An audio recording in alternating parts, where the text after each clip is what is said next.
A very good morning students. हम अपना chapter micro organisms friend and फू continue कर रहे हैं। हमने कल जो है बैक्टीरियल डिजीज़ के बारे में पढ़ा था, जो ह्यूमंस में बैक्टीरिया डिजीज़ कॉज करते हैं वो।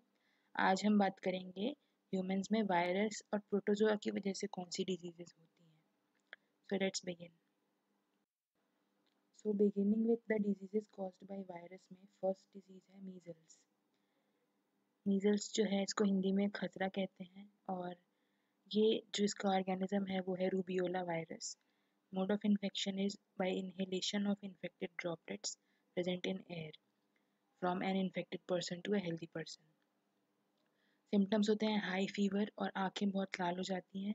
इसके अलावा बॉडी पे रेड रेड स्पॉट्स जो हैं वो भी अपीयर हो जाते हैं, उन्हें रूबियोला कहते हैं। इसके अलावा inflammation of mucus membrane of nose, जो नोज़ की अंदर म्यूकस मेम्ब्रेन होती है वो उसमें स्वेलिंग हो जाती है।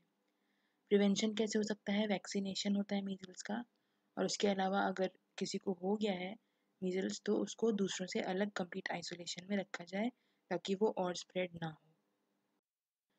This is the picture of rubeola virus, and along with it the picture of rubeola spots. You can see where red spots have appeared all over the body of the child. Next viral disease है chicken pox. इसका causal organism है varicella zoster virus. Mode of infection is air और direct contact with the patient, और spread होता है coughing और sneezing से। इसीलिए चिकन पॉक्स में लोगों को एक दूसरे के पास जाने नहीं देते हैं, जिसे हो जाता है उससे दूर रखते हैं। इसके अलावा सिम्टम्स हैं इसके dew drop like rashes on skin, fever, uneasiness and body aches. फिर है प्रिवेंटिव मेजर्स। वैक्सीन होता है चिकन पॉक्स का, और इसमें भी पेशेंट को आइसोलेशन में ही रखा जाता है। This is a picture of varicella zoster virus, और साइड में चिकन पॉक्स के रैशेज हैं। ऐसा देखा जाता है कि चिकन पॉक्स के रैशेज जो हैं वो बाद में शरीर पे दाग छोड़ जाते हैं, चेचक जिसे कहते हैं, चेचक के दाग। जो नेक्स्ट वायरस की वजह से हुई डिजीज़ है वो है polio, also known as infantile paralysis. Infantile मतलब बचपन से ही बॉडी में पैरालिसिस, लिम्स में, हाथ और पैर में जनरली होने लगता है। कॉजल ऑर्गेनिज्म होता है poliomyelitis virus. Mode of infection is through contaminated food and water. जब फूड एंड वाटर जाता है बॉडी में तो इंटेस्टाइन के थ्रू जो वायरस है वो सेंट्रल नर्वस सिस्टम को अफेक्ट करता है थ्रू ब्लड और लिम्फ। सिम्टम्स होते हैं fever, vomiting and muscular pain, और अल्टीमेटली पैरालिसिस। सो सिम्टम्स देखिए हर जगह काफ़ी कॉमन है और पता नहीं चल पाएगा कि क्या हो रहा है क्या नहीं, इसीलिए प्रिवेंटिव मेजर्स की बहुत ज़रूरत है। So first is hygiene maintenance, and second is the oral polio vaccine OPV should be given to children at the prescribed age. हमें भी, आप सबको भी 5 years तक जो है ओरल पोलियो वैक्सीन पिलाया जाता है, पल्स पोलियो प्रोग्राम जो चलता है इंडियन गवर्नमेंट में। और अब ये है स्टेटस कि इंडिया में काफ़ी टाइम से कोई पोलियो का केस नहीं मिला है, so it is kind of cured from India, which is a very good thing. In this picture you can see the poliomyelitis virus and side में a child suffering from polio। देखिए जो limb है वो बिल्कुल ही distorted हो गया है, टेढ़ा हो गया है, और कुछ टाइम के बाद ये जो है पूरा पैरालाइज हो जाता है। सो लिम्ब्स जो है किसी काम के नहीं रह जाते हैं पोलियो की डिजीज़ में। जो वायरस की वजह से होने वाली डिजीज़ है वो है हेपेटाइटिस बी। कॉजल ऑर्गेनिज्म होता है hepatitis B virus.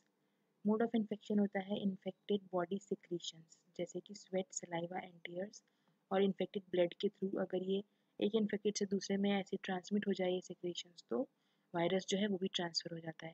Hepatitis B virus जो है वो जनरली लिवर को अफेक्ट करता है बहुत ज़्यादा, और बहुत ड्रास्टिक केसेस में डेथ भी हो सकती है। सो सिम्टम्स हैं fever, headache, swollen liver, general weakness क्योंकि लिवर ठीक से काम नहीं कर रहा है, loss of appetite, nausea, vomiting, ये सब लिवर के ठीक से काम नहीं करने की वजह से हो रहा है, और body aches and dark urine.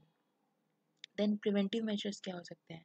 Avoiding intimate physical contact with the infected person, मतलब उस पर्सन से दूर रहें, उसकी ज़्यादा बॉडी सिक्रीशन से दूर रहें। फिर है यूजिंग क्लोरिनेटेड, बॉइल्ड और ओजोनेटेड वाटर एंड वैक्सीनेशन।